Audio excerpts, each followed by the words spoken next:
حضور کے ایک صحابی ہیں جن کا نام ہے اصلاح بن شریک رضی اللہ تعالیٰ۔ ڈیوٹی کیا تھی، ذمہ داری کیا تھی؟ حضور کی سواری کا کجاوا کسا کرتے۔ جب بھی سفر ہوتا یہ ساتھ چلتے، پڑاؤ ہوتا تو کجاوا کھول دیتے، پھر کوچ کرنا ہوتا تو کجاوا کستے۔ ایک سفر پہ حضور کے ساتھ تھے، رات پڑاؤ کیا، انہیں غسل کی حاجت ہو گئی۔ پانی اتنا ٹھنڈا تھا کہ اگر یہ اس پانی سے غسل کرتے تو بیمار پڑ جانے کا خوف غالب تھا، تو یہ کہیں سے لکڑیاں جمع کر کے لاتے کہ پانی گرم کروں اور غسل کروں۔ ادھر کوچ کا وقت آ گیا تو انہوں نے جلدی سے ایک انصاری صحابی سے کہا کہ حضور کی سواری کا وہ کجاوا پڑا ہے، اس کو یوں کس دو۔ یہ گئے، کجاوا اٹھایا اور کس دیا، اور حضور بیٹھے اور تشریف فرما ہوئے اور قافلہ کوچ کر گیا۔ یہ پیچھے سے غسل کر کے تسلی سے اور پھر سواری لی، اور جلدی جلدی یہ بھی دوڑاتے ہوئے قافلے کے ساتھ شامل ہو گئے۔ اور جو ہی ان کی سواری حضور کی سواری کے قریب آئی تو آقا کریم نے دیکھا اصلاح بن شریک ہے، اور مسکرائے اور کہا، اصلاح آج کجاوا بدلا بدلا سا لگتا ہے، تمہارے ہاتھ کا کسا ہوا نہیں لگتا۔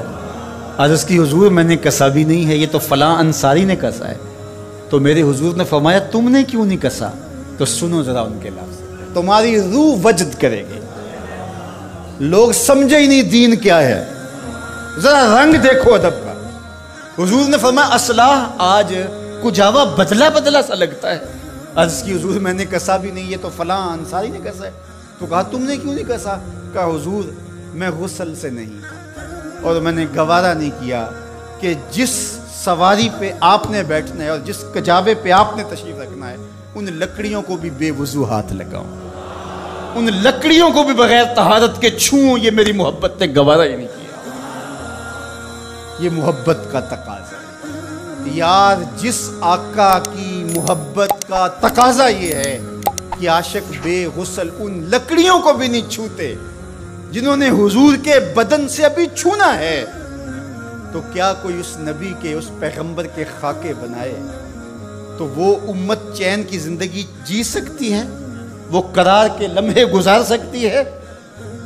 تو کیا ہمارا صرف اتنا ہی فرض ہے کہ ہم فیس بک پہ احتجاج کر دیں، اگرچہ یہ بھی محبتوں کا ایک رنگ ہے، اور اس کے بعد ہم ٹھنڈے ہو کے بیٹھ جائیں اور وہ ہر 5 سال کے بعد، ہر 3 سال کے بعد، ہر 2 سال کے بعد یہ حرکت کریں، اور ہمیں پتہ ہے کہ آج کی ہے اور 3 سال بعد پھر انہوں نے کرنی ہے، تو ہم بس اس پہ کفایت کریں اور کافی ہو جائے؟ نہیں، ہمیں دین اسلام کو غالب کرنے کے لیے آخری سانس تک جنگ کرنی ہوگی۔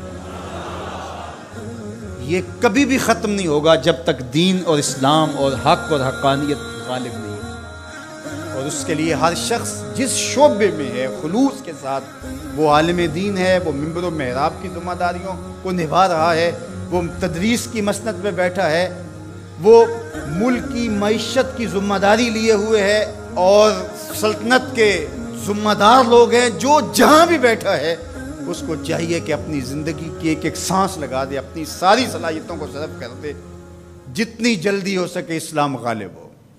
اسلام غالب ہوگا تو کسی کو ٹیڑھی نظر سے دیکھنے کی ہمت بھی نہیں ہوگی، کوئی جرأت بھی نہیں کر سکے گا۔ جب ہم کمزور ہوں گے تو ہمارے ساتھ یہ ہوتا رہے گا۔ تو آئیے میں اور آپ یہ عزم کریں کہ اپنی ساری زندگی رسول اللہ کے نام لگائیں گے، جئیں گے تو حضور کے لیے، مریں گے تو حضور کے لیے، اور آخری سانس تک حضور کے وفادار رہیں گے۔ اپنی زندگی کا ایک ایک گوشہ حضور کے نام لگا دیں۔ اس کے لیے جہاں جہاں ضرورت تو ہمیں ہر جگہ موجود ہونا چاہیے، لیکن اس کا دیرپا مستقل حل کیا ہے کہ اسلام کا غلبہ ہو، اور ہم اپنی ذمہ داریاں ہی اپنے دائرے میں رہ کر کے جو ہمارے سپرد ہے وہ بھی ادا نہ کر رہے ہوں اور وہاں خیانت کر رہے ہوں، تو کس طرح ہم دنیا کے بپھرتے ہوئے ان طوفانوں کا مقابلہ کر سکیں گے اور ان مصیبتوں کو روک سکیں گے، ان سیلابوں کے آگے بند باندھ سکیں گے؟